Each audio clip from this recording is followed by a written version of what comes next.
نحمده الکریم اما بعد فاعوذ باللہ من الشیطان الرجیم بسم اللہ الرحمن الرحیم۔ دورہ قرآن سے آج ہم سورہ یوسف، سورہ رعد، سورہ ابراہیم اور سورہ حجر انشاءاللہ ان چار صورتوں کے جو مضامین ہیں ان کا خلاصہ بیان کریں گے۔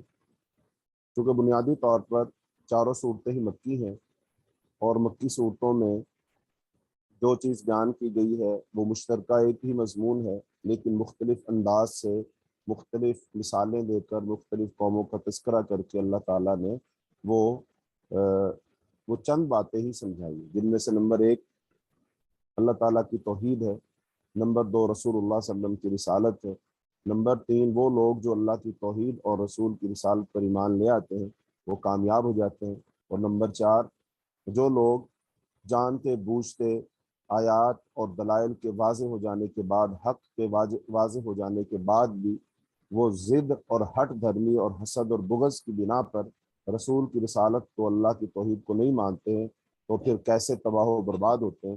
تو اس چیز کا تذکرہ اور اس کے ساتھ ساتھ پھر مرنا، موت، اور پھر اللہ کے سامنے دوبارہ جی اٹھنا اور اللہ کے سامنے پیش ہونا، پھر حساب و کتاب کا ہونا، اور پھر جنت جہنم کے فیصلے۔ تو یہ جو مکی صورتیں ہیں یہ ان کے مضامین، تو ان صورتوں کے اندر بھی انہی باتوں کو وہ سمجھایا جائے گا، تو اس لیے یہ چار صورتیں انشاءاللہ، تو ان کو آج ہم ان کے مضامین کا خلاصہ بیان کریں گے۔ تو آغاز ہوتا ہے سورہ یوسف کے ساتھ۔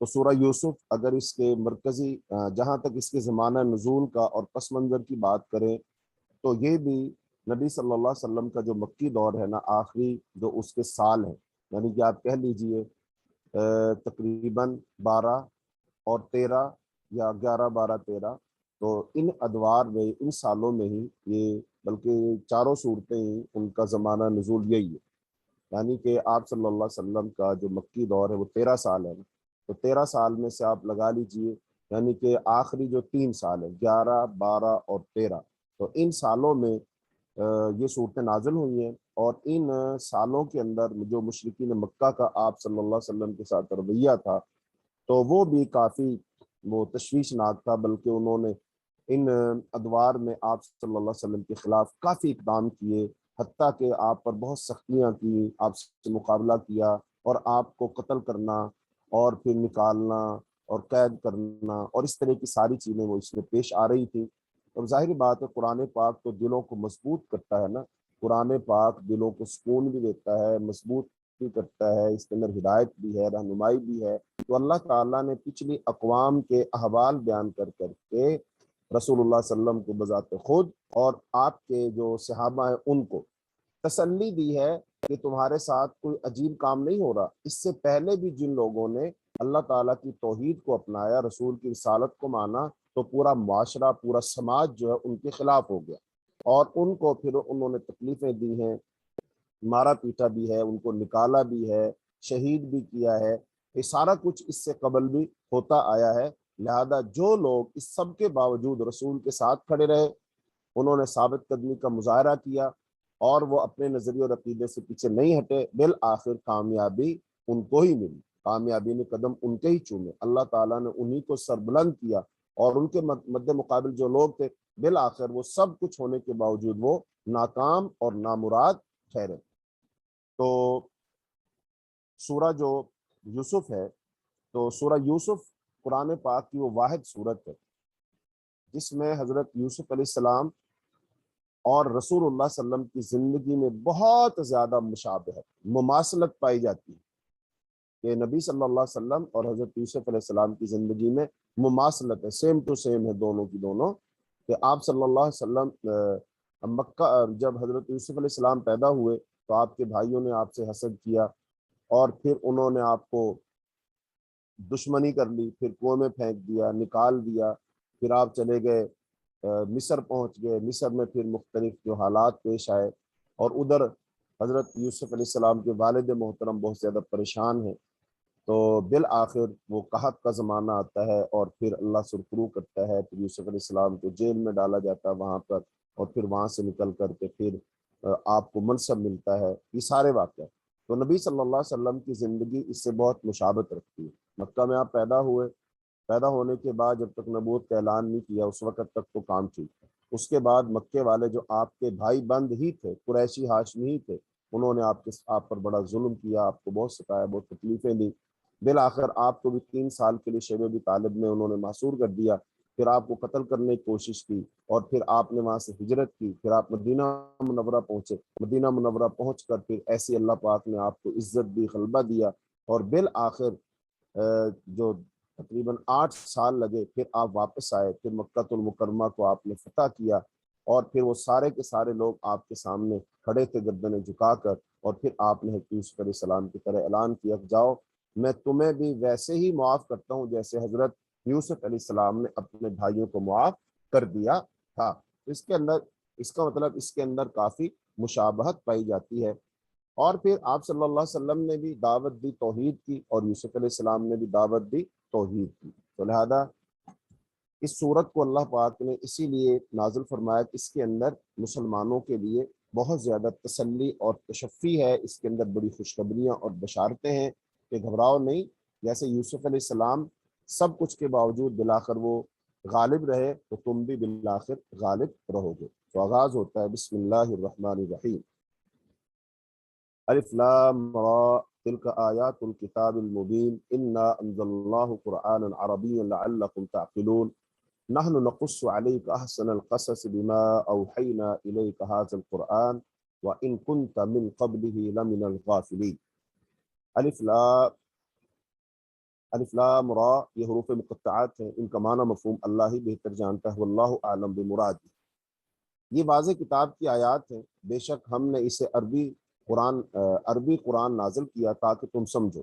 اے نبی، آپ کی طرف یہ قرآن وحی کر کے ہم آپ کو ایک بہترین داستان سناتے ہیں، قصہ سناتے ہیں، جبکہ یقیناً اس سے پہلے آپ بے خبروں میں سے تھے۔ یعنی کہ قرآن پاک جو ہے وہ اللہ کی طرف سے وحی ہے۔ اذ قال یوسف لابیہ، جب یوسف نے اپنے باپ سے کہا اے میرے ابا جان، بے شک میں نے خواب میں دیکھا ہے کہ 11 ستارے، سورج اور چاند وہ مجھے سجدہ کر رہے ہیں۔ قالا، تو یعقوب علیہ السلام نے کہا یا بنیا، اے میرے پیارے بیٹے، لا تقصص رؤیاک علی اخوتک، اپنے خواب کو اپنے بھائیوں پر بیان نہ کرنا، ان کو نہ سنانا، ورنہ وہ تیرے لیے کوئی بری تدبیر کریں گے، بے شک شیطان انسان کا کھلا دشمن۔ وَكَذَلِكَ يَجْتَبِيكَ رَبُّكَ، اور اسی طرح تیرا رب تجھے ممتاز مقام عطا کرے گا، اور تجھے باتوں کی اصل حقیقت سمجھنے میں سے کچھ سکھائے گا، اور تجھ پر اور آل یعقوب پر اپنی نعمت پوری کرے گا، جس طرح اس نے اس سے پہلے اسے تیرے باپ دادا ابراہیم اور اسحاق پر پورا کیا تھا، بے شک تیرا رب خوب جاننے والا، بڑی حکمت والا ہے۔ تو اب یہ یوسف علیہ السلام کا واقعہ ہے۔ آگے فرمایا لقد کان فی یوسف و اخوتہ آیات للسائلین، البتہ تحقیق یوسف اور اس کے بھائیوں کے واقعے میں سوال کرنے والوں کے لیے نشانی ہے۔ جب انہوں نے آپس میں کہا یوسف اور اس کا بھائی بنیامین تو ہمارے باپ کو ہم سے زیادہ پیارے ہیں، حالانکہ ہم ایک طاقتور جماعت ہیں، بے شک ہمارا باپ البتہ واضح غلطی پر ہے۔ تم یوسف کو قتل کر دو یا اسے کسی زمین میں پھینک دو تاکہ تمہارے باپ کا چہرہ تمہارے لیے خالی ہو جائے، اور اس کے بعد تم نیک لوگ بن جانا۔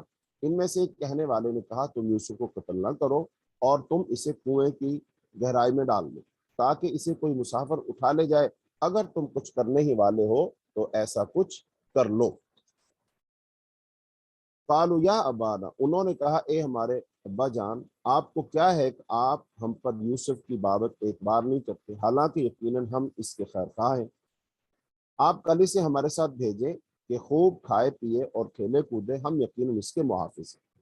حضرت یعقوب علیہ السلام نے کہا بے شک مجھے یہ بات غمگین کیے دیتی ہے کہ تم اسے لے جاؤ، اور مجھے خوف آتا ہے کہ اسے بھیڑیا کھا جائے اور تم اس سے غافل ہو۔ انہوں نے کہا اگر اسے بھیڑیا کھا جائے جبکہ ہم ایک طاقتور جماعت ہیں تو بلا شبہ ہم تو خسارہ پانے والوں میں سے ہوئے۔ پھر جب وہ اسے لے گئے اور انہوں نے طے کر لیا کہ اسے کنویں کی تہ میں ڈال لیں، تب ہم نے یوسف کی طرف وہی بھیجی کہ تو انہیں ان کا یہ کام ضرور بتائے گا جبکہ وہ نہیں سمجھتے ہوں گے۔ اور وہ اپنے باپ کے پاس عشاء کے وقت روتے ہوئے آئے، انہوں نے کہا اے ہمارے بجان، بے شک ہم دوڑ کا مقابلہ کرنے لگے تھے اور یوسف کو اپنے سامان کے پاس چھوڑ دیا، تو اسے بھیڑیا کھا گیا، اور آپ ہماری بات کے یقین کرنے والے نہیں، اگرچہ ہم سچے ہی ہوں۔ اور وہ اس کی قمیص پر جھوٹ موٹ کا خون بھی لگا لائے۔ اس یعقوب نے کہا، حقیقت یہ نہیں بلکہ تمہارے نفسوں نے تمہارے لیے ایک بری بات آراستہ کر دی ہے، لہذا صبر ہی بہتر ہے، اور اس پر اللہ ہی سے مدد مطلوب ہے جو تم بیان کرتے ہو۔ اور ایک قافلہ آیا، پھر انہوں نے اپنا پانی لانے والا بھیجا، تو اس نے اپنا ڈول لٹکایا، اور وہ دیکھتے ہی پکار اٹھا، واہ خوشخبری ہے، یہ تو لڑکا ہے۔ اور انہوں نے اسے پونجی سمجھ کر چھپا لیا، اور اللہ اسے خوب جانتا تھا جو وہ کر رہے تھے۔ اور انہوں نے اسے معمولی سی قیمت یعنی گنتی کے چند درہموں میں بیچ دیا، اور انہیں اس میں کوئی رغبت ہی نہ تھی۔ اور وہ شخص جس نے یوسف کو مصر میں خریدا تھا، اس نے اپنی بیوی سے کہا، اس کی رہائش اچھی رکھ، امید ہے یہ ہمیں نفع دے، یا یہ کہ ہم اسے بیٹا بنا لیں۔ اور اسی طرح ہم نے یوسف کو زمین مصر میں جگہ دی، تاکہ ہم اسے باتوں کی تعویل یعنی خوابوں کی تعبیر سکھائیں گے۔ اور اللہ اپنے ہر کام پر غالب ہے، اور لیکن اکثر لوگ نہیں جانتے۔ اور جب یوسف اپنی جوانی کو پہنچا تو ہم نے اسے حکم اور علم دیا، اور اس طرح ہم نیکی کرنے والوں کو جزا دیتے ہیں۔ اور جس عورت کے گھر میں یوسف تھا، اس عورت نے اس کو جی سے پھسلایا اور دروازے بند کر دیے، اور بولی، لو آ جاؤ۔ یوسف نے کہا، اللہ کی پناہ، وہ عزیز مصر تو میرا آقا ہے، اس نے مجھے اچھا ٹھکانہ دیا ہے، بے شک ظالم لوگ فلاح نہیں پاتے۔ اور البتہ تحقیق اس عورت نے یوسف کو ارادہ کیا، اور وہ یوسف بھی اس کا ارادہ کر لیتا اگر وہ اپنے رب کی نشانی نہ دیکھ لیتا۔ اسی طرح ہوا تاکہ ہم اس سے برائی اور بے حیائی کو پھیر دیں، بے شک وہ ہمارے خالص کیے ہوئے بندوں میں سے تھا۔ اور وہ دونوں دروازے کی طرف دوڑے، اور اس عورت نے اس یوسف کی قمیص پیچھے سے پھاڑ دی، اور دونوں نے اس کے خامد کو دروازے کے پاس پایا، تو وہ جھٹ بولی، اس کی کیا سزا ہے جو تیری بیوی سے برائی کا ارادہ کرے، سوائے اس کے کہ اسے قید کیا جائے یا دردناک عذاب دیا جائے۔ یوسف نے کہا، اسی نے مجھے میرے جی سے پھسلایا۔ اور اس عورت کے خاندان میں سے ایک شاہد نے گواہی دی کہ اگر اس یوسف کی قمیص آگے سے پھٹی ہوئی ہے تو وہ عورت سچی ہے، اور وہ یوسف جھوٹوں میں سے، اور اگر اس یوسف کی قمیص پیچھے سے پھٹی ہوئی ہے تو وہ عورت جھوٹی ہے، اور وہ یوسف سچا ہے۔ پھر جب اس عزیز نے یوسف کی قمیص پیچھے سے پھٹی ہوئی دیکھی تو کہنے لگا، بے شک یہ تمہارے عورتوں کے مکر و فریب میں سے ہے، بے شک تمہارا مکر بہت بڑا اور خطرناک ہوتا ہے۔ اے یوسف، اس بات سے درگزر کر، اور تو اپنے گناہ کی بخشش مانگ، بے شک تو ہی خطا کار ہے۔ اور شہر میں عورتیں کہنے لگیں کہ عزیز کی بیوی اپنے غلام کو اس کے جی سے پھسلاتی ہے، اس کے دل میں یوسف کی محبت بھر کر گئی ہے، بے شک ہم اسے کھلی گمراہی میں دیکھتی ہیں۔ چنانچہ جب اس عورت نے ان کی مکر کی باتیں سنی تو اس نے ان کی طرف پیغام بھیجا، اور ان کے لیے مسندیں تیار کی، اور اس نے ان میں سے ہر عورت کو ایک چھری دی، اور پھر یوسف سے کہا، ان کے سامنے نکلا۔ پھر جب انہوں نے اسے دیکھا تو انہوں نے اس کی شان کو بڑا خیال کیا، اور اپنے ہاتھ کاٹ ڈالے، اور بولی، حاشا للہ، اللہ کی پناہ، یہ بشر نہیں، یہ تو نہایت معزز فرشتہ ہے۔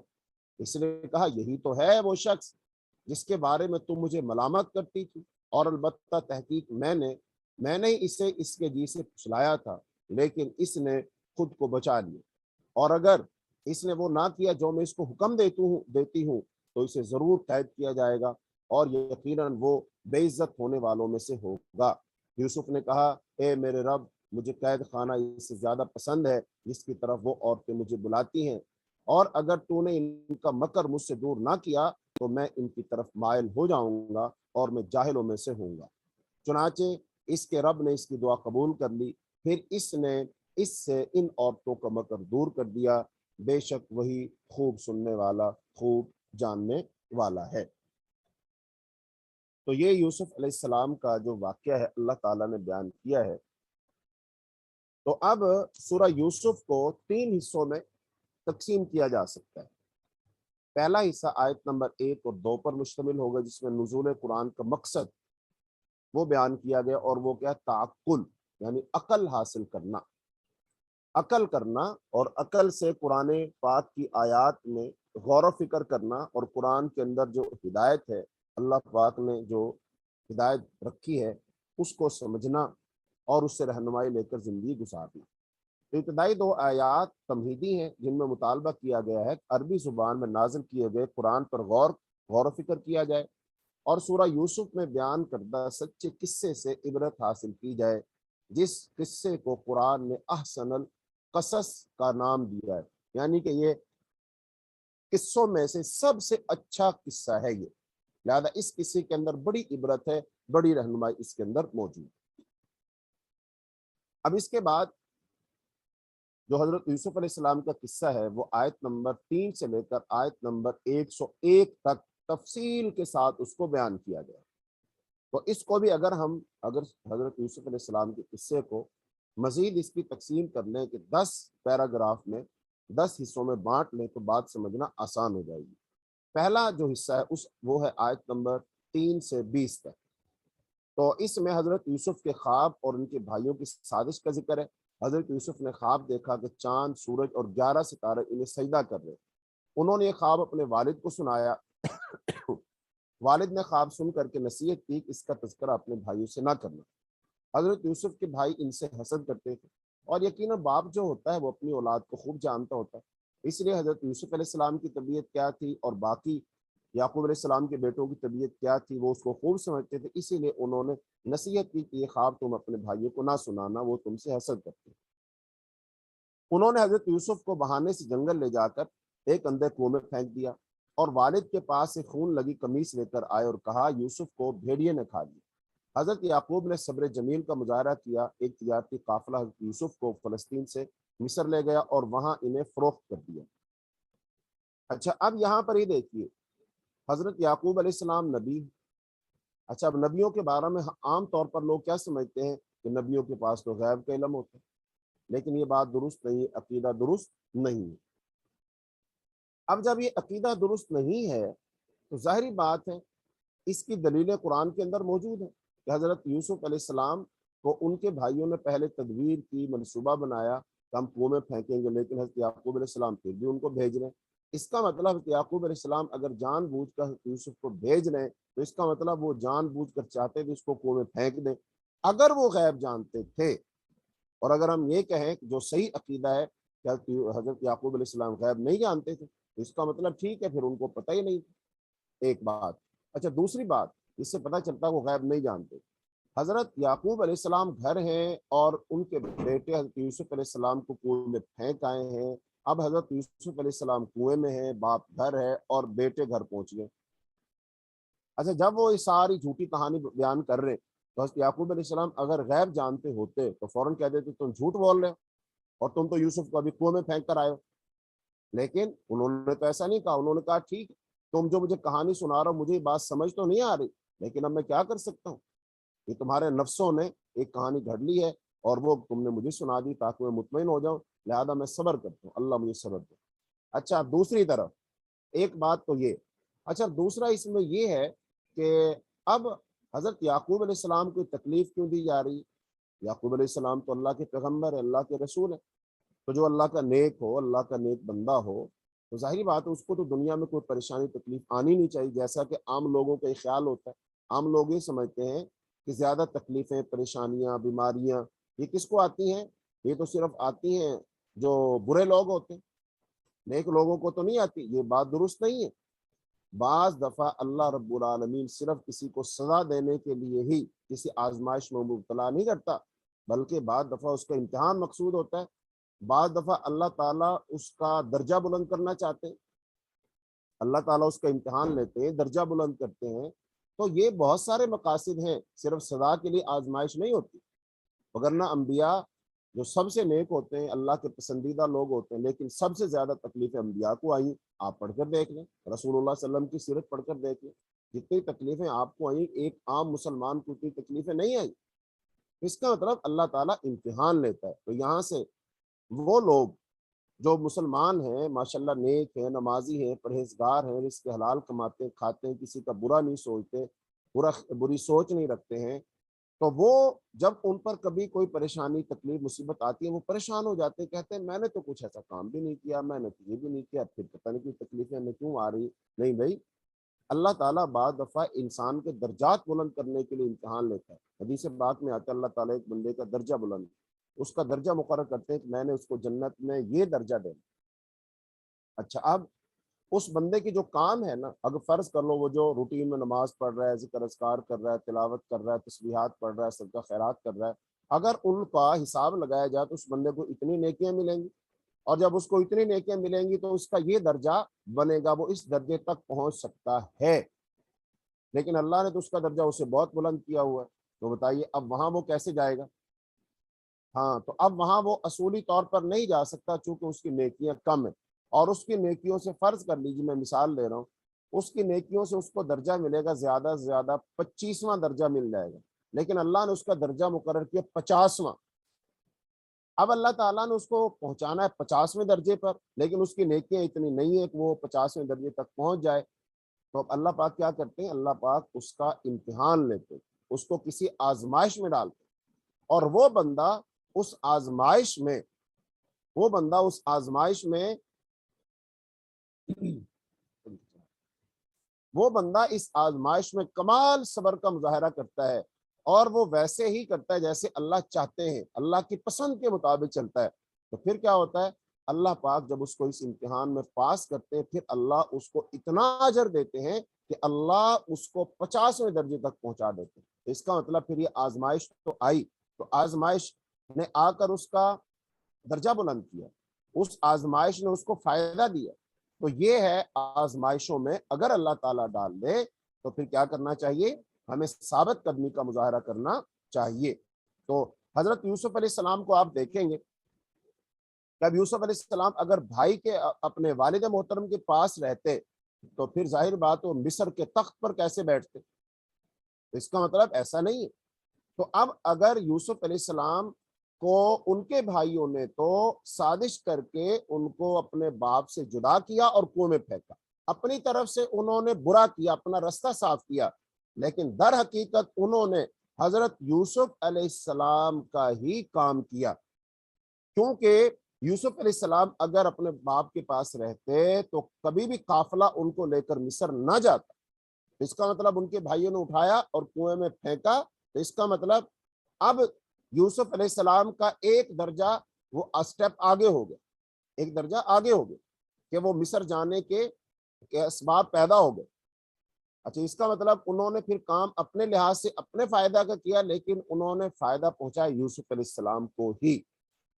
یہ ایک امتحان ہوگی، یہاں پر آپ یوں سمجھ لیجیے نا کہ اگر فرض کر لو ایک بندہ ہے، وہ ایک امتحان، ایک کلاس کے امتحان دے گا، دوسری میں جائے گا نا، مثلا پرائمری پاس کرے گا تو وہ جائے گا نا مڈل میں، اور پھر مڈل کا امتحان پاس کرے گا تو پھر جائے گا نا میٹرک میں، میٹرک کا امتحان پاس کرے گا تو پھر جائے گا نا وہ ایف ایس سی میں، ایف ایس سی پاس کرے گا تو جائے گا نا پھر میڈیکل کالج میں۔ تو ایسا تو نہیں ہو سکتا ایک بچے نے مڈل کیا ہو اور پھر وہ میڈیکل کالج میں چلا جائے، نہیں، درمیان کے امتحانات اس نے دینے۔ تو اس کا مطلب ہر امتحان اس کا ایک درجہ بلند کر رہا ہوتا ہے، وہ ایک سٹیپ آگے جا رہا ہوتا ہے۔ ایسے ہی حضرت یوسف علیہ السلام جو ہیں ان کا بھی ایک درجہ مزید آگے بڑھ رہا ہے، وہ اپنی منزل کے قریب ہو رہے ہیں، لیکن اس کے جو مخالفین ہیں وہ اپنی طرف سے نقصان پہنچانے کی کوشش کر رہے ہیں، لیکن اللہ اس کو ان کے حق میں مفید بنا رہا ہے۔ یہ ہے اصل مسئلہ۔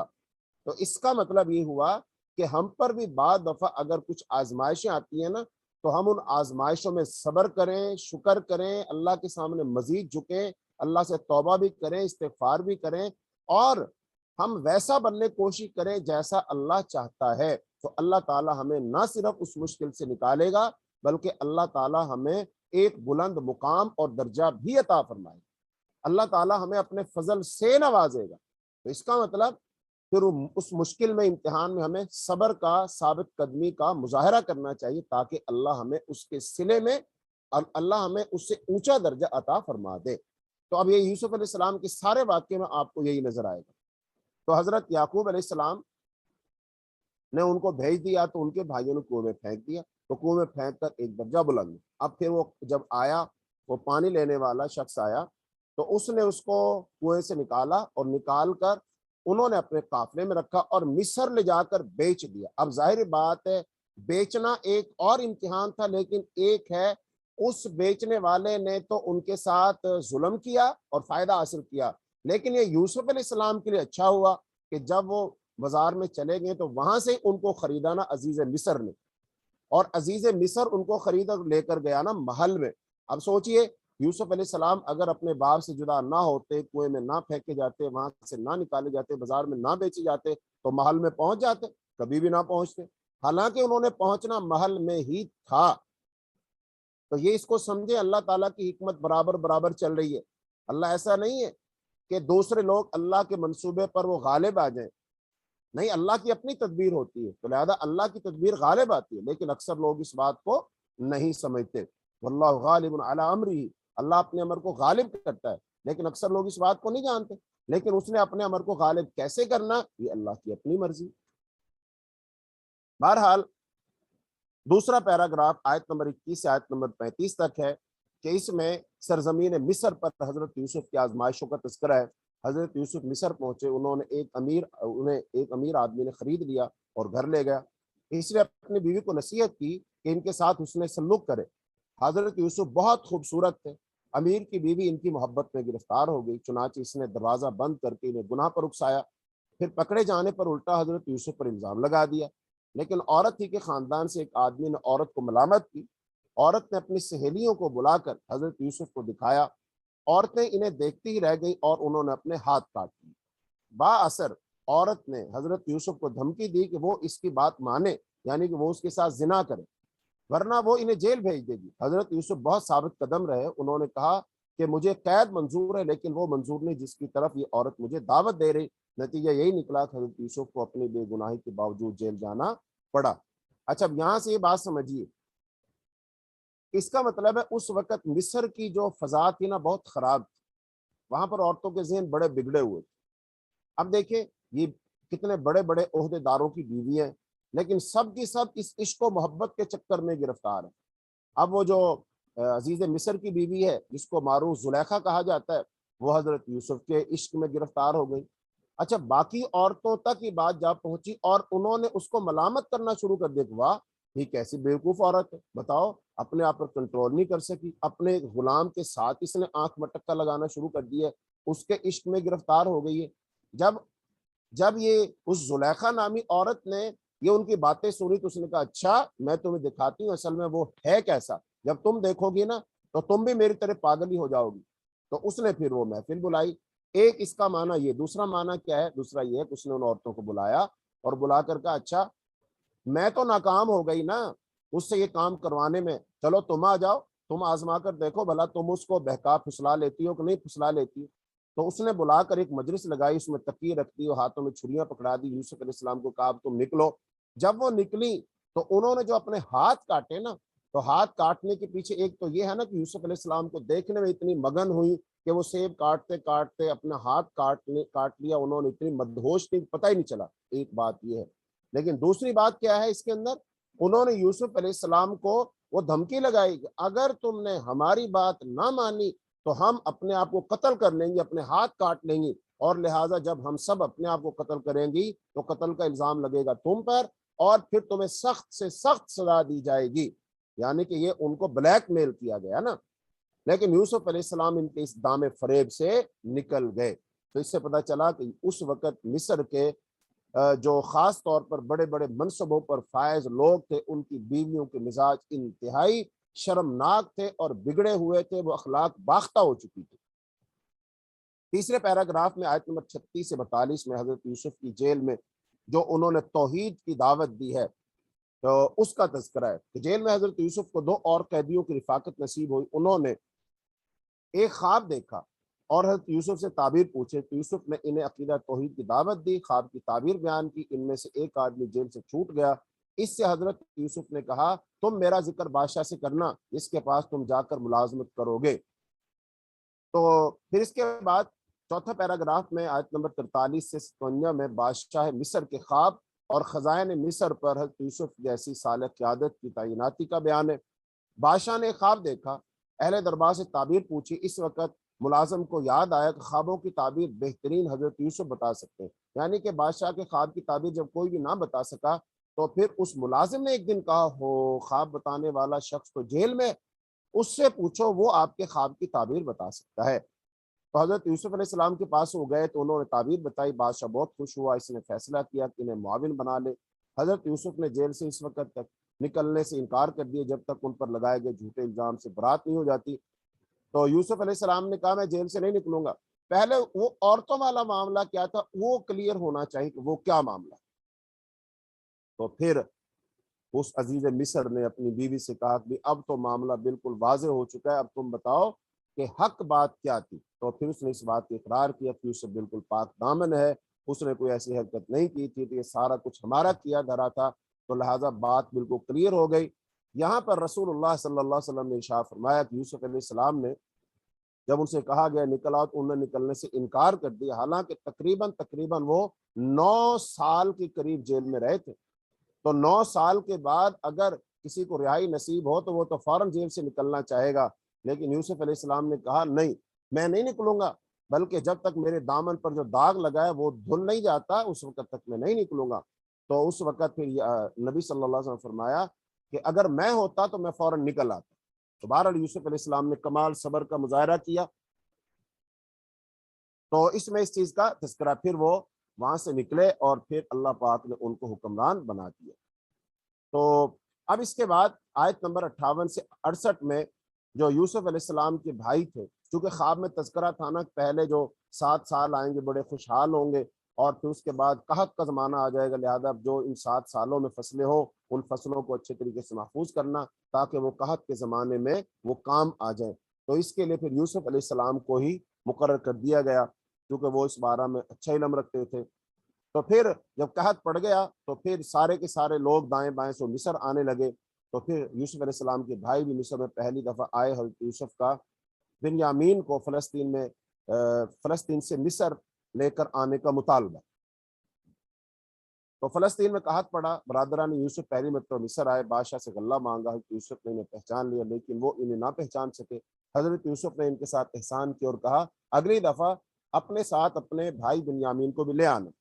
وہ فلسطین پہنچے، والد حضرت یعقوب نے دوسرے بیٹے بنیامین کو بھیجنے میں پس و پیش کا اظہار کیا، لیکن انہوں نے پختہ قسم کھائی تو وہ بنیامین کو اپنے ساتھ مصر لے گئے۔ چونکہ یعقوب علیہ السلام نے کہا پہلے بھی تمہارے ساتھ ایک میں نے اپنے بیٹے کو بھیجا تھا، اس کو بھی تم نے ضائع کر دیا، ایسا نہ ہو اس کو بھی لے جاؤ، تو انہوں نے کہا نہیں ایسا نہیں ہو سکتا، اب ہم اس کی حفاظت کریں گے۔ بہرحال وہ یوسف علیہ السلام منا کر کے حضرت یعقوب علیہ السلام کو وہ بنیامین کو لے گئے اپنے ساتھ مصر۔ اور اس کے بعد آیت نمبر 69 سے 79 میں یہ یوسف علیہ السلام کے بھائیوں کے مصر میں دوسری دفعہ آمد، اس کا تذکرہ ہے۔ تو برادران یوسف بنیامین کو لے کر دوسری مرتبہ مصر پہنچے۔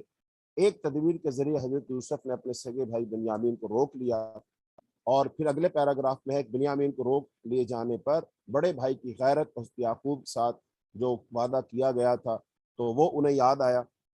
تو بنیامین کو روک لیے جانے پر بھائیوں نے باہمی مشاورت کی، پھر یہ فلسطین واپس پہنچے ہیں، یعقوب سے اس کا ذکر کیا۔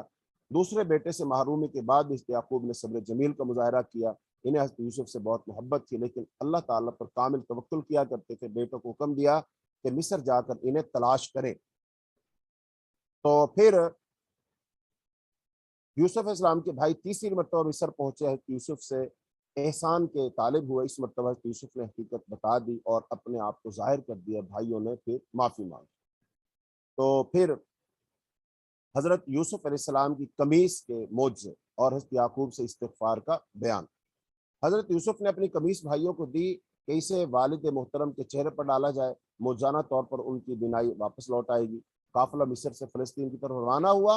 ادھر فلسطین میں حضرت یعقوب علیہ السلام کہنے لگے مجھے یوسف کی خوشبو آ رہی ہے۔ قمیص والد کے چہرے پر ڈالی گئی اور ان کی بینائی لوٹ آئی، وہ انہیں نظر آنے لگ گیا۔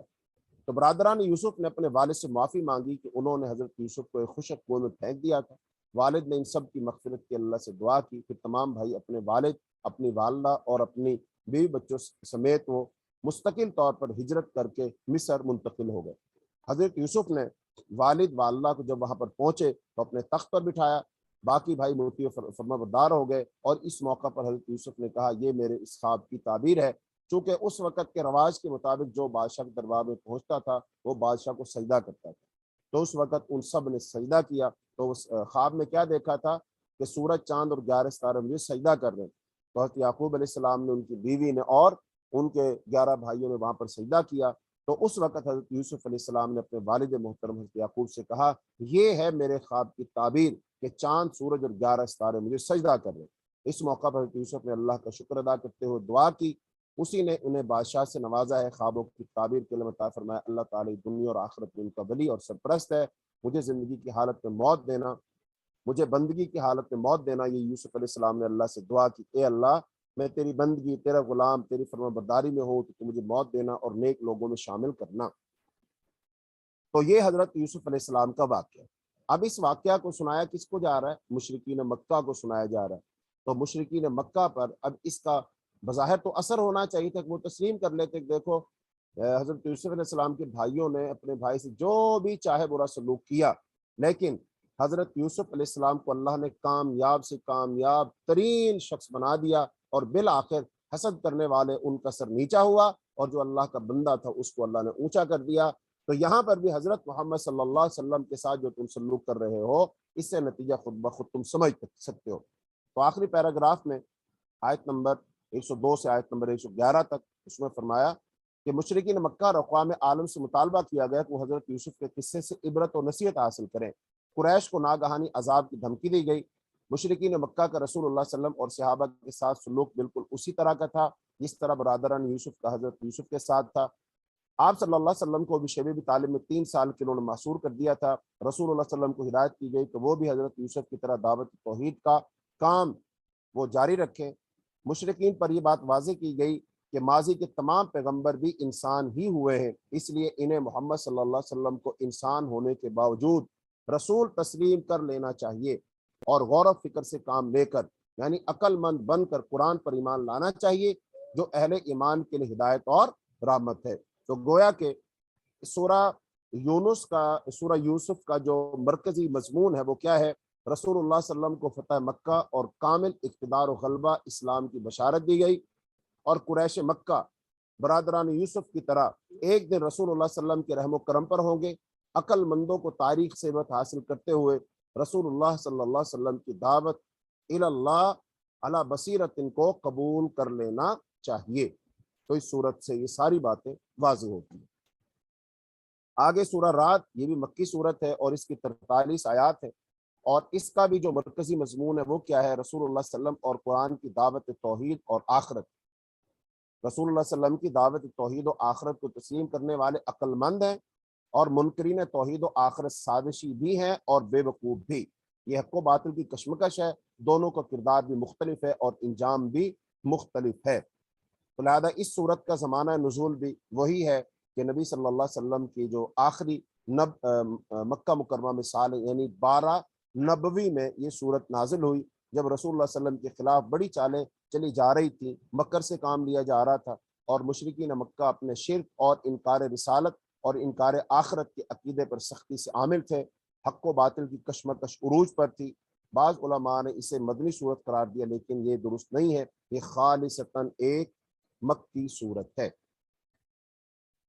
تو اب اس صورت کو بھی اگر ہم مختلف حصوں میں تقسیم کر لیں تاکہ یہ بات ہمیں اچھی طریقے سے سمجھ آ جائے، تو اس کو 3 حصوں میں ہم تقسیم کر سکتے ہیں. پہلا حصہ آیت نمبر 1 سے آیت نمبر 18 تک ہے، جس میں قرآن کی دعوت توحید، محمد صلی اللہ علیہ وسلم کی رسالت اور آخرت کی زندگی کے برحق ہونے کو ثابت کیا گیا ہے. یعنی کہ آپ دیکھیں گے ان تمام صورتوں میں سب سے بنیادی مضمون کون سا ہے؟ وہ ہے اللہ تعالیٰ کی توحید بیان کرنا، اور رسول اللہ صلی اللہ علیہ وسلم کی رسالت کو بیان کرنا، اور پھر آخرت کی زندگی پر یقین رکھنا. تو یہ مطلب آخرت کی زندگی پر جو یقین اگر انسان کو آ جائے نا، تو یہ وہ بنیادی بات ہے جس کے بعد انسان اپنی زندگی کو بیکار نہیں گزارتا، بلکہ انسان کے دل میں ایک فکر پیدا ہو جاتی ہے کہ صرف دنیا کی زندگی نہیں ہے جس کو ہم کھیل تماشا سمجھ رہے ہیں، بلکہ ہم نے فوت ہونا ہے، اور فوت ہو کر ہم نے اللہ کی جناب میں پہنچنا ہے، اور اللہ کی جناب میں جا کر ہم نے اپنی زندگی کا حساب دینا ہے. جیسا کہ نبی صلی اللہ علیہ وسلم نے ایک حدیث میں ارشاد فرمایا کہ لا يتحرک قدم ابن آدم حتی یسأل عن خمس، کہ ابن آدم یعنی کوئی بھی انسان اللہ کی جناب میں سے قدم نہیں ہلا سکے گا جب تک کہ وہ 5 سوالوں کے جواب نہ دے. نمبر 1 سوال، زندگی کہاں گزاری؟ نمبر 2 جوانی کہاں گزاری؟ نمبر 3 مال کہاں سے کمایا، نمبر 4 مال خرچ کہاں کیا، اور نمبر 5 جتنا علم حاصل کیا اس کے مطابق کتنا عمل کیا۔ تو پہلے 2 سوال کیا ہیں؟ زندگی کے بارے میں ہے نا، تو اس کا مطلب اس زندگی کے بارے میں سوال کیا جائے گا۔ تو اس لیے جو مکی صورتیں ہیں ان میں اس بات کو سمجھایا گیا تم نے مرنا ہے، مر کر اللہ کی جناب میں پہنچنا ہے، پھر تم نے حساب کتاب دینا ہے، پھر تم سے تمہارا فیصلہ ہوگا یا تو جنت میں یا جہنم میں۔ تو اس لیے مکی صورتوں میں یہی بنیادی مضامین ہے۔ تو اب اس حصے میں رسول اللہ صلی اللہ علیہ وسلم پر نازل کی جانے والی وہی برحق ہے، یہ بات بیان کی گئی والذی انزل الیک من ربک الحق، اور آفاقی دلائل، اس کائنات کے دلائل سے توحید کو ثابت کیا گیا کہ اللہ تعالیٰ مدبر ہے جو تمام اوامر کی تدبیر کرتا ہے، اور وہی آخرت کو برپا کرنے والا ہے۔ اور منکرین قیامت سے مطالبہ کیا گیا کہ وہ ان دلائل کی روشنی میں اپنے رب سے ملاقات کے عقیدے پر ایمان لے آئیں، لعلکم بلقاء ربکم توقنون، اور آفاقی دلائل سے ربوبیت ثابت کر کے لقوم یتفکرون اور لقوم یعقلون کے الفاظ کے ذریعے غور و فکر اور عقل سے کام لینے کا مشورہ دیا گیا۔ یعنی کہ یہ جو جہان ہے نا، جیسا کہ سورہ فاتحہ کی تفسیر میں ہم نے بیان کیا تھا، عالم کس کو کہتے ہیں؟ الحمدللہ رب العالمین۔ عالم کسے کہتے ہیں؟ ما یعلم بہ الشیء، جس کے ساتھ کسی چیز کو پہچانا جائے۔ تو اس کا مطلب یہ جو جہان ہے نا، یہ جو دنیا ہے، اس کے ذریعے سے ہم نے ایک ذات کو پہچاننا، اور وہ ذات کون ہے؟ وہ اللہ تعالیٰ ہے۔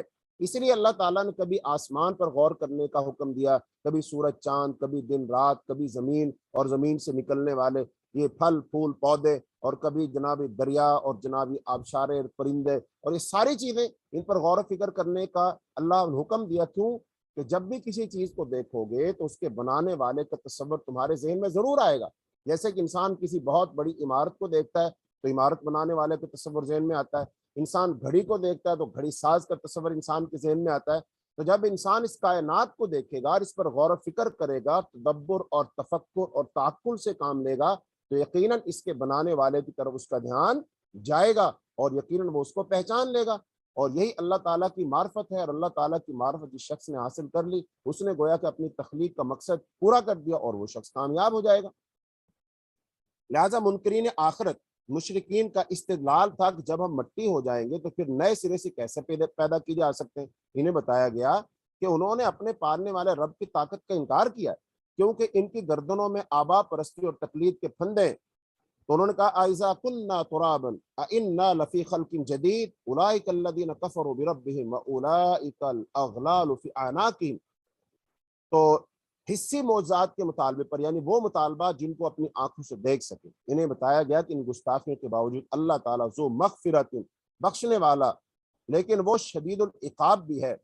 پھر منصب رسالت کی وضاحت کی گئی کہ رسول اللہ صلی اللہ علیہ وسلم کا کام معجزات دکھانا نہیں، وہ تو ایک ڈرانے والا اور رہنما ہے۔ اور پھر توحید علم کی دلیلیں، یعنی کہ اللہ تعالیٰ کا جو علم ہے اس میں وہ واحد ہے، اس کا کوئی شریک نہیں۔ اللہ تعالیٰ ہر مادہ کے رحم کی کمی بیشی کا علم رکھتا ہے، اس کے ہاں ہر چیز نپی تلی ہے، وہ عالم غیب و شہادت سے واقف ہے۔ اللہ تعالیٰ کو زور سے پکارنا اور آہستہ پکارنا برابر ہے، وہ ہر صورت جان لیتا ہے۔ رات کے اندھیرے میں چھپنے والا اور دن کی روشنی میں چلنے والا اللہ کے علم میں ہوتا ہے۔ اور قوموں کو عروج و زوال کا ضابطہ بیان کیا گیا، بتایا گیا کہ جو قوم اپنے حالات درست کرنا نہیں چاہتی تو اللہ تعالیٰ بھی ان کے حالات نہیں درست کرتے۔ ان اللہ لا یغیر ما بقوم حتی یغیروا ما بانفسہم۔ اور جو لوگ دعا کرتے ہیں پھر اس میں شرک کرتے ہیں کہ اللہ کے علاوہ بھی لوگوں کو پکارتے ہیں، اس کی تردید کی گئی۔ فرمایا گیا کہ صرف اللہ تعالیٰ ہی کو پکارو، لہو دعوت الحق۔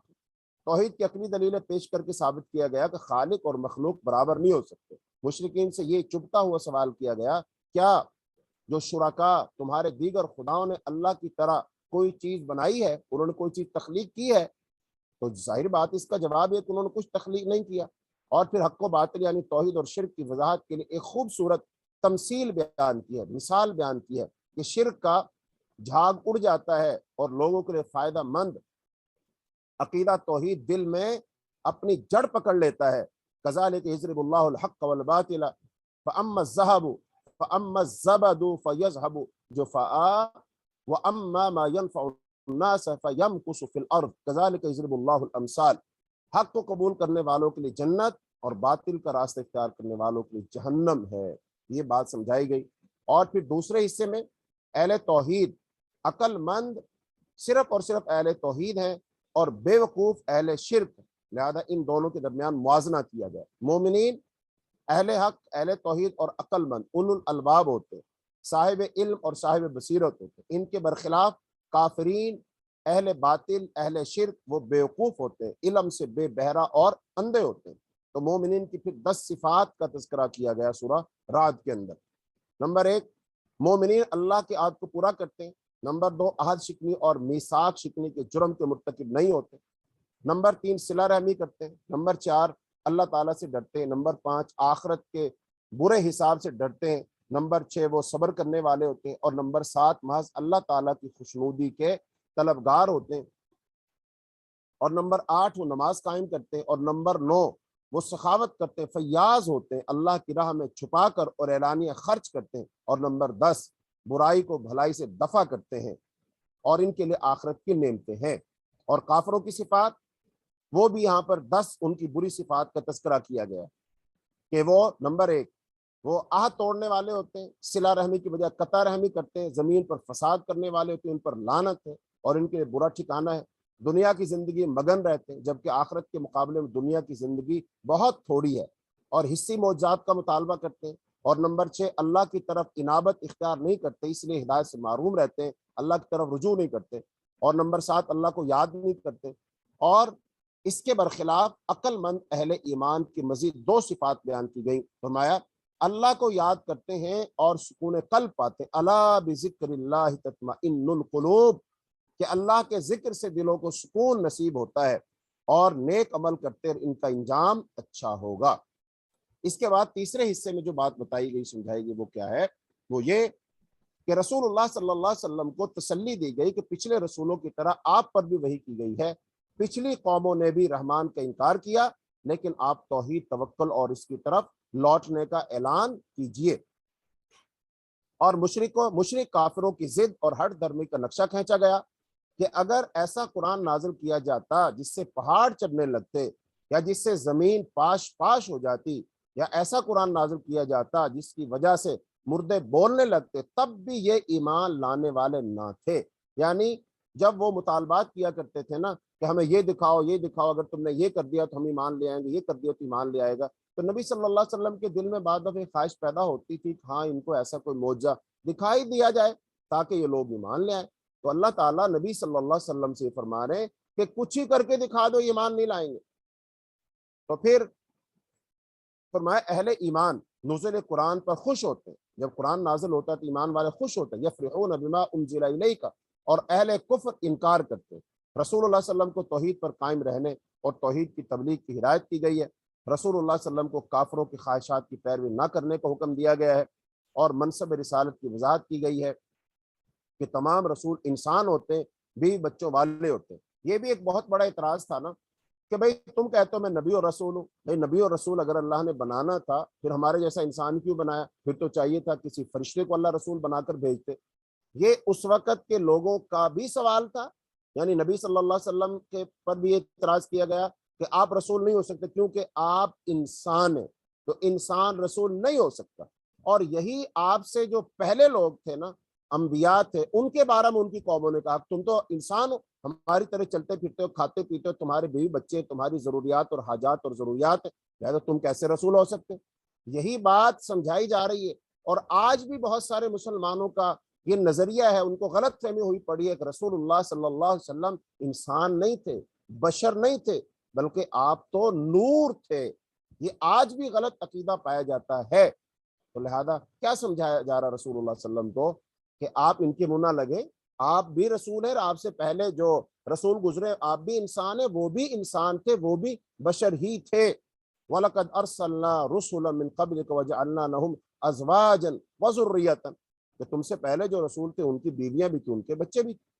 تو اسی معجزات کے مطالبے پر وضاحت کی گئی کہ معجزہ رسول کا اختیار نہیں ہوتا، اور اللہ کے اذن کے بغیر رونما نہیں ہو سکتا۔ وَمَا كَانَ لِرَسُولٍ أَن يَأْتِيَ بِآيَةٍ إِلَّا بِإِذْنِ اللَّهِ۔ بہت سارے لوگ یہ کہتے ہیں نا کہ وہ تو رسول کے بارے میں کیا، عام جو اللہ کے نیک بندے ہوتے ہیں ان کے بارے میں خیال کرتے ہیں کہ وہ جو چاہے کر کے دکھا سکتے ہیں، ان کے پاس بڑی طاقت قوت ہوتی ہے۔ یہ بات غلط ہے، ایسا نہیں ہوتا۔ نبی جو چاہے کر کے نہیں دکھا سکتا، وہ تو معجزہ بھی نہیں دکھا سکتا خود سے، بلکہ معجزہ بھی اگر دکھاتا ہے تو کس کی فضل سے؟ اللہ کے اذن اور حکم سے معجزہ دکھاتا ہے. تو اس کا مطلب نبی مختار کل نہیں ہوتا، وہ جو کرنا چاہے وہ نہیں کر سکتا. ہاں اللہ جو چاہے وہ کر سکتا ہے.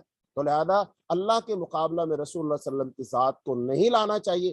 جیسا کہ اللہ تعالیٰ کا تو علم ہے بے حد و حساب، تو نبی کا علم بھی بے حد و حساب. اللہ تعالیٰ کے تو اختیار ہیں جن کا کوئی حد ہی نہیں، جن کی کوئی حد نہیں. کیا نبی کے اختیارات کی بھی کوئی حد نہیں ہوتی؟ اللہ تعالیٰ جو چاہے کر سکتا ہے، کیا نبی بھی جو چاہے کر سکتا ہے؟ اگر ہم ایسا سوچ لیں پھر تو ہم نے رسول کو اللہ کے برابر بنا دیا. لہذا اللہ کے برابر کوئی نہیں ہو سکتا. یہ بات سمجھائی جا رہی. اور اس کے بعد رسول اللہ صلی اللہ علیہ وسلم کو تسلی دی گئی کہ ماضی کے کافروں نے بھی سازشوں سے کام لیا، لیکن اللہ کے اختیار ہی میں ساری تدبیریں ہیں. وَقَدْ مَكَرَ الَّذِينَ مِنْ قَبْلِهِمْ فَلِلَّهِ الْمَكْرُ جَمِيعًا. یعنی بتایا جا رہا ہے تم سے پہلے بھی لوگوں جو رسول آئے تھے ان کے خلاف لوگوں نے تدبیریں کی تھی، چالیں چلی تھی، لیکن وہ کامیاب نہیں ہوئے. ہمیشہ اللہ کی تدبیر ہی غالب آتی. واللہ غالب علی امرہ، اللہ اپنے معاملے پر غالب ہے. پھر اس کے بعد فرمایا کافروں کے اس اعتراض پر کہ آپ رسول نہیں ہیں، لست مرسلا، انہیں بتایا گیا کہ آپ صلی اللہ علیہ وسلم کی رسالت کی گواہی کے لیے اللہ کافی ہے. کتاب قلم رکھنے والے جانتے ہیں کہ ہمیشہ انسان ہی کو رسول بنایا گیا. قل کفا باللہ شہیدا بینی و بینک ومن عندہ علم الکتاب. یعنی کہ یہ لوگ نہیں مانتے، نہ مانے.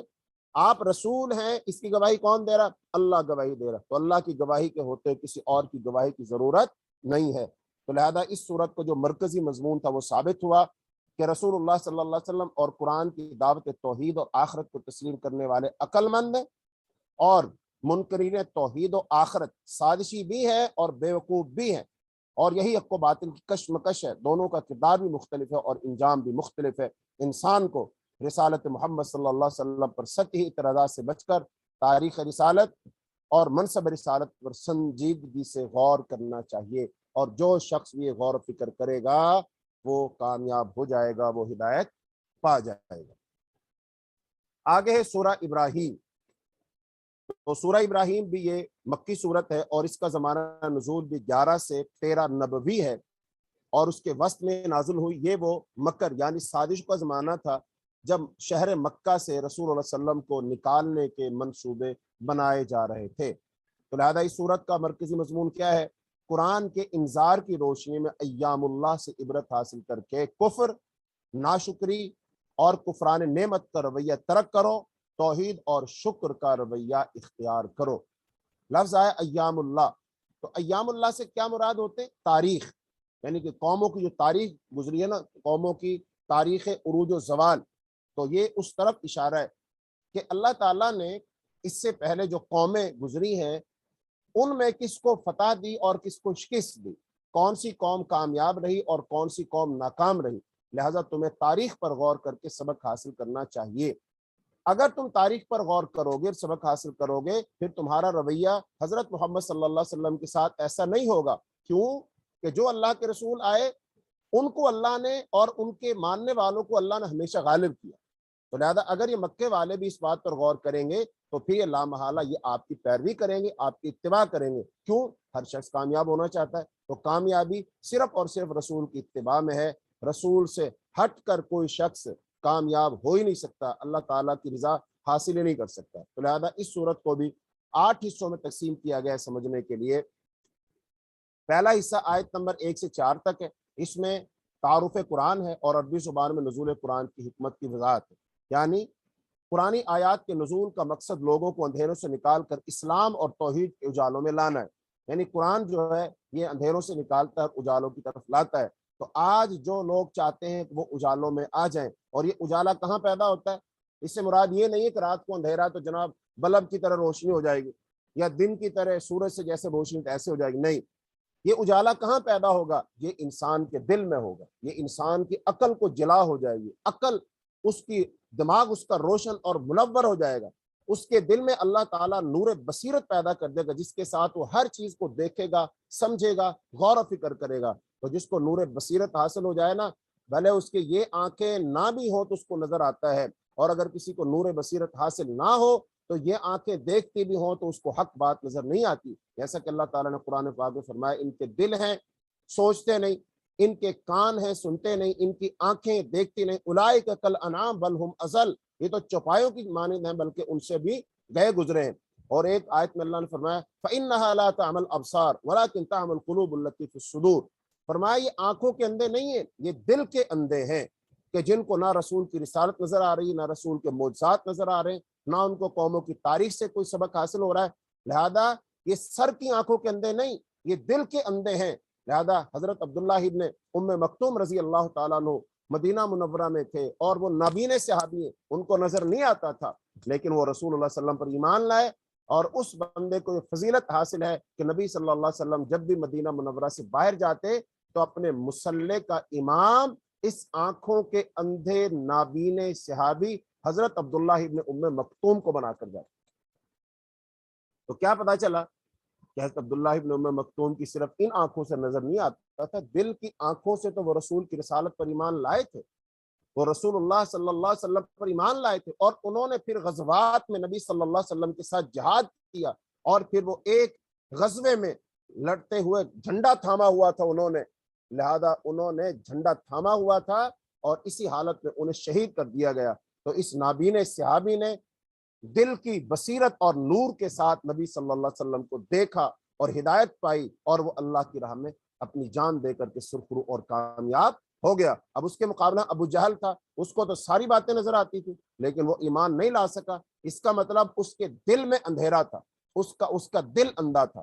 تو لہذا اللہ تعالیٰ اگر کسی کے دل کو منور کر دے، روشن کر دے، تو یہ اس کے لیے سعادت ہے۔ تو یہ اجالے کہاں پیدا ہوتے ہیں؟ دل میں پیدا ہوتے ہیں، اور اللہ ان ذہنی، فکری، عقیدے کے اندھیروں سے نکال کر انسان کو عقیدے کے، فکری، ذہنی، قلبی اجالوں کی طرف اللہ تعالیٰ لاتا ہے۔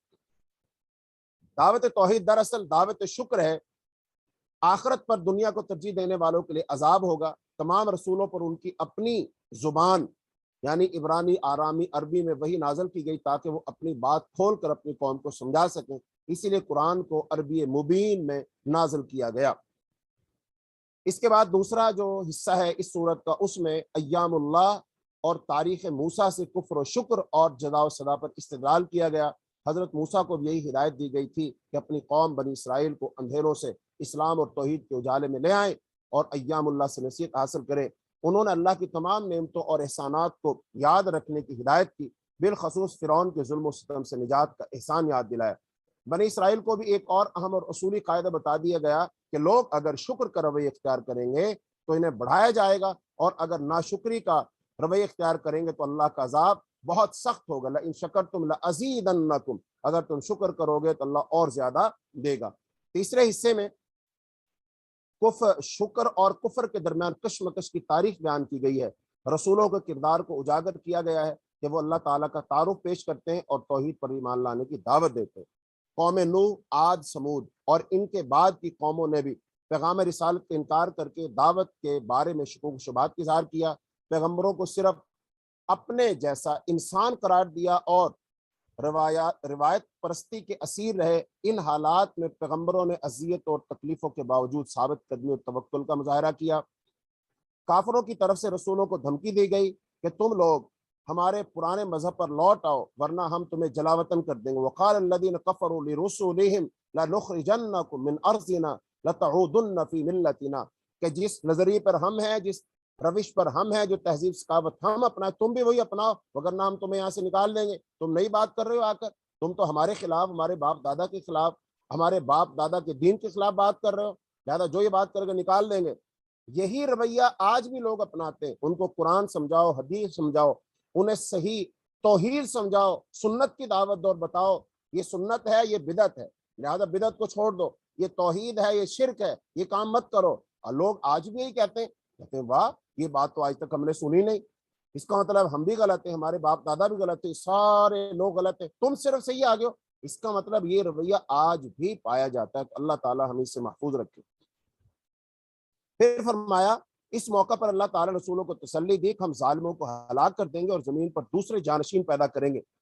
اور کافروں نے اللہ تعالیٰ سے فیصلہ مانگا، فرمایا فَأَوْحَىٰ إِلَيْهِمْ رَبُّهُمْ لَنُهْلِكَنَّ الظَّالِمِينَ، اور کافروں نے پھر فیصلہ مانگا، اللہ تعالیٰ نے فیصلہ کر دیا، ہر جابر سرکش اور اسلام و توحید سے اناد رکھنے والا شخص دنیاوی عذاب سے دوچار کر کے رسوا اور نامراد کیا گیا۔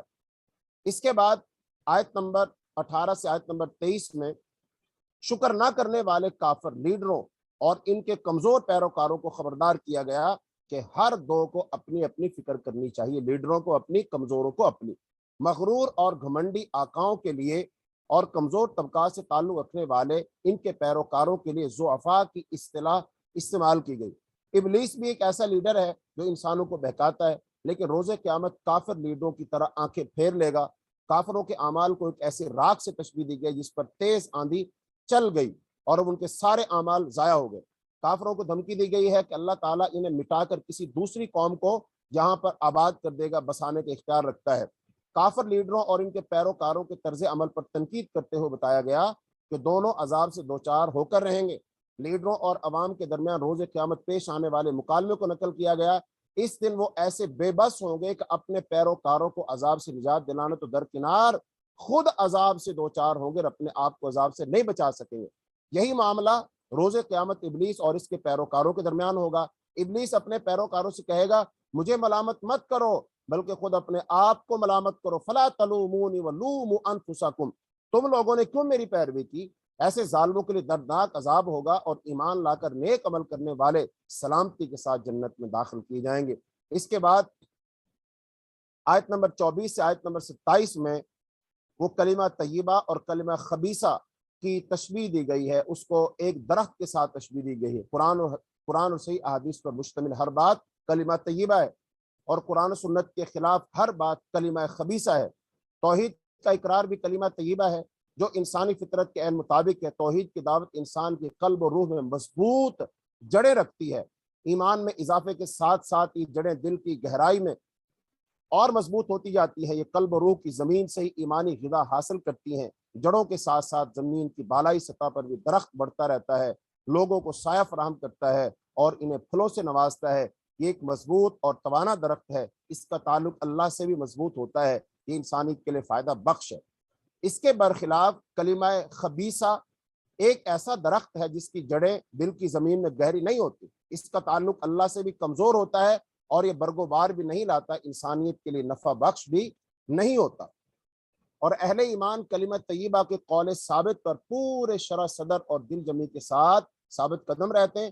دنیا کی کوئی جابر قوت انہیں اس کلمہ سے منحرف نہیں کر سکتی، نہ صرف دنیا بلکہ آخرت اور قبر میں بھی اہل ایمان توحید پر استقامت کا مظاہرہ کرتے ہیں۔ جیسا کہ نبی صلی اللہ علیہ وسلم نے فرمایا، جب ہم مردے کو قبر میں دفناتے ہیں نا تو پھر آپ نے فرمایا اس کے لیے ثابت کرنے کی دعا کرو، اللہم ثبت بقول الثابت، اللہ اس کو ثابت قدم رکھنا۔ کس کے ساتھ؟ قول ثابت۔ قول ثابت سے مراد کیا؟ کلمہ توحید کے ساتھ اس کو ثابت قدم رکھنا۔ اور اس کے بعد نعمت اللہ یعنی اللہ کی نعمتوں کا شکر ادا کرنے کا مطالبہ کیا گیا۔ دنیا کے ناشکرے اور کافر آقا کفران نعمت کے ذریعے اپنی قوم کے لیے دوزخ کے عذاب کا سبب بن جاتے ہیں۔ شکر گزاروں سے مطالبہ کیا گیا کہ وہ نماز اور اللہ کی راہ میں خرچ کرنے کے ذریعے اللہ کی نعمتوں کا شکر ادا کرے۔ زمین اور آسمان کی تخلیق، بارش کے ذریعے رزق کا انتظام، دریاؤں اور سمندروں کی تسخیر اور رات اور دن کی گردش کا تذکرہ کر کے یہ حقیقت واضح کی گئی کہ اللہ تعالیٰ نے انسان کی ضروریات کے مطابق ہر چیز کا اہتمام اور انصرام فرمایا ہے۔ وَآتَاكُم مِّن كُلِّ مَا سَأَلْتُمُوهُ وَإِن تَعُدُّوا نِعْمَةَ اللَّهِ لَا تُحْصُوهَا إِنَّ الْإِنسَانَ لَظَلُومٌ كَفَّارٌ۔ اور اس کے بعد 7ویں حصے میں تاریخ ابراہیم سے شکر و توحید پر استدلال کیا گیا ہے کہ حضرت ابراہیم نے مکہ کو آباد کیا اور جب اس وادی غیر ذی زرع میں یعنی بنجر جہاں پر کوئی فصل نہ کوئی پانی کچھ بھی نہیں تھا، ایسی وادی میں حضرت ہاجرہ اور حضرت اسماعیل کو ٹھہرایا تو اگلی نسلوں کے لیے کئی دعائیں کی کہ انہیں بتوں کی پرستش سے محفوظ رکھا جائے، یہ نماز قائم کرنے والے بنے اور لوگوں کے امام بن کر ان کی توجہ کا مرکز بن جائیں، انہیں رزق عطا کیا جائے کہ یہ تیرا شکر ادا کریں۔ خود حضرت ابراہیم بھی انتہائی شکر گزار بندے تھے، بڑھاپے میں حضرت اسماعیل اور حضرت اسحاق جیسی اولاد کے عطا کیے جانے پر اللہ کا شکر بجا لاتے تھے، اور وہ اپنی اور اپنی نماز کے بارے میں بھی فکر مند تھے۔ وہ اپنے والدین کی اور تمام اہل ایمان کی مغفرت کی دعا کیا کرتے تھے۔ رب اجعلنی مقیم الصلاۃ ومن ذریتی ربنا تقبل دعا ربنا اغفر لی ولوالدی وللمؤمنین یوم یقوم الحساب، یہ والی دعا۔ اور پھر اس کے بعد 8ویں حصے میں سورہ ابراہیم کے اندر اولو الالباب یعنی عقل مندوں کو شرک چھوڑ کر خالص توحید اختیار کرنے کا مشورہ دیا ہے۔ قرآن کے بارے میں وضاحت کی گئی کہ یہ ایک واضح اعلان اور ابلاغ ہے، اور اس کا مقصد انسانیت کو خبردار کرنا ہے۔ ھذا بلاغ للناس وَلِيُنذَرُوا بِهِ وَلِيَعْلَمُوا أَنَّمَا هُوَ إِلَٰهٌ وَاحِدٌ وَلِيَذَّكَّرُوا أُولُو الْأَلْبَابِ۔ رسول اللہ صلی اللہ علیہ وسلم کو ہدایت کی گئی کہ وہ لوگوں کو قیامت کے دن کی آفت سے خبردار کریں۔ وَأَنذِرِ النَّاسَ يَوْمَ يَأْتِيهِمُ الْعَذَابُ، اور روز قیامت کا نقشہ کھینچا گیا اور کافرین اور ظالمین کی ندامت اور شرمساری پر مشتمل جملے نقل کیے گئے، اور بتایا گیا کہ وہ زنجیروں میں جکڑے ہوئے ہوں گے، ان کے لباس تار کول کے ہوں گے، ان کے چہروں کو آگ ڈھانپے گی۔ تاریخ گواہی دیتی ہے کافروں نے بہت سی چالیں چلی، ایسی زبردست چالیں تھیں کہ پہاڑ بھی اپنی جگہ سے سرک جاتے، لیکن رسولوں نے ثابت قدمی کا مظاہرہ کیا، اور رسولوں سے کیے گئے اللہ کے تمام وعدے پورے ہو کر رہیں گے۔ اللہ تعالیٰ غالب اور زبردست ہے، وہ ظالم و کافر مشرکین سے انتقام لینے پر قادر ہے۔ سورت کا آغاز اور اختتام قرآن کے تعارف اور اس کے مقصد نزول پر ہوا ہے۔ تو مرکزی مضمون وہی تھا، وہ ثابت ہوا، یعنی بنی اسرائیل ناشکرے تھے۔ جب حضرت ابراہیم شکر گزار، جذبہ شکر کے نتیجے ہی میں انسان توحید کا راستہ اختیار کر سکتا ہے۔ دعوت توحید فطرت کے عین مطابق ہے، جس کی جڑیں قلب و روح میں گہری اور جس کی ثمردار شاخیں آسمان میں بلند ہیں۔ انسان کو قرآن مجید کے انذار کی روشنی میں ایام اللہ سے عبرت حاصل کر کے کفر، ناشکری اور کفران نعمت کا رویہ ترک کر کے توحید و شکر کا رویہ اختیار کرنا چاہیے۔ تو ان 3 صورتوں کا ہی مضامین کا خلاصہ بیان ہوا۔ تو تینوں صورتوں میں ایک ہی بات، ایک ہی مضمون بیان کیا گیا، لیکن مختلف انداز سے۔ تو ہمارے لیے اس میں کیا سبق ہے کہ ہم بھی اللہ کی توحید کو سمجھیں، ہم بھی اللہ تعالیٰ کی توحید کو اپنائیں، ہم بھی اللہ تعالیٰ کا صحیح تعارف حاصل کریں، اور اس کے ساتھ ساتھ جو شرک کے امور ہیں، شرک کے کام ہیں، ان کو بھی ہم سمجھیں۔ چونکہ توحید کی بھی 3 اقسام ہیں، ذات میں توحید، صفات میں توحید، صفات کے تقاضوں میں توحید، اور شرک کی بھی 3 اقسام ہیں، ذات میں شرک، صفات میں شرک، اور صفات کے تقاضوں میں شرک۔ ایسے ہی شرک فی الحکم، شرک فی العلم، شرک فی العبادت، یہ سارے کے سارے جو شرک ہیں، ان سے ہمیں اپنے آپ کو بچنا چاہیے، ان سے ہمیں اپنے آپ کو بچانا چاہیے، اور اس کا باقاعدہ علم حاصل کرو، اور اس کے ساتھ ساتھ نبی صلی اللہ علیہ وسلم اور سنت سے حد درجہ محبت کرنی چاہیے۔ نبی صلی اللہ علیہ وسلم کی رسالت و نبوت کو دل سے تسلیم کر کے ہمیں اپنی زندگی 100% نبی صلی اللہ علیہ وسلم کی سیرت و سنت کے مطابق گزارنی چاہیے، اس سے انحراف نہیں کرنا چاہیے۔ پھر کیا ہوں گے؟ ہم کامیاب ہوں گے، ہم کامیاب ٹھہریں گے، اللہ ہم سے راضی اور خوش ہو جائے گا، اس سے ہماری دنیا اچھی، آخرت اچھی ہو جائے گی۔ لیکن اگر ہم نے توحید کو نہ سمجھا، شرک کو نہ سمجھا، اور رسول اللہ صلی اللہ علیہ وسلم کی سنت کی پیروی نہ کی، اتباع نہ کی، تو پھر ہم نہ دنیا میں کامیاب ہو سکتے ہیں نہ آخرت میں۔ تو اللہ تعالیٰ سے دعا ہے، اللہ تعالیٰ ہمیں خالص توحید کو اپنانے، سمجھنے، اس کا علم حاصل کرنے کی توفیق عطا فرمائے، پھر اللہ تعالیٰ اس پر ہمیں ثابت قدمی عطا فرمائے۔ اللہ ہمیں رسول اللہ صلی اللہ علیہ وسلم کی کامل اتباع کرنے کی، آپ سے شدید محبت کرنے کی توفیق عطا فرمائے، اور اللہ تعالیٰ ہمیں اس پر استقامت عطا فرمائے، اور اللہ قرآن کے ذریعے سے ہماری دنیا آخرت کو اچھا کر دے۔ تمام مائیں، بہنیں، بیٹیاں جو کلاس لیتی ہیں اور مستقل مزاجی سے لیتی ہیں، میں ان سب کے لیے دعا گو ہوں۔ اللہ تعالیٰ آپ سب کی دنیا آخرت کو اچھا کرے، اللہ آپ سب کی نیک حاجات و ضروریات کو پورا کرے۔ اللہ اس قرآن کی برکت سے، رمضان کی برکت سے اللہ ہمارے گناہوں کو معاف کر دے، جہنم سے اللہ ہم کو آزاد کر دے، اللہ تعالیٰ ہمیں اپنی جنت کا حقدار بنا دے، اللہ ہمارے سب نیک اعمال کو قبول فرما لے۔ اور جو کلاس میں کبھی کبھی آتے ہیں ان کے لیے بھی دعا گو ہیں، اللہ تعالیٰ ان کو ثابت قدمی عطا فرمائے، اللہ تعالیٰ ہمیں، ہمارے ادارے کو، سب کو جزائے خیر عطا فرمائے۔ تو ہم کلاس کا اختتام کرتے ہیں دعا پڑھ کر، سبحانک اللہم وبحمدک اشہد ان لا الہ الا انت استغفرک واتوب الیک، سبحانک اللہم وبحمدک اشہد ان لا الہ الا انت استغفرک واتوب الیک۔ اور اگر کسی کا کوئی سوال ہو تو وہی ہمارا واٹس ایپ نمبر آپ لوگوں کے پاس ہے، اس پر آپ سوال کر کے اپنا جواب لے سکتے ہیں۔ اگر کسی کے پاس نمبر نہیں ہے تو نمبر نوٹ کر لیجئے، 032149442220۔ السلام علیکم ورحمۃ اللہ وبرکاتہ۔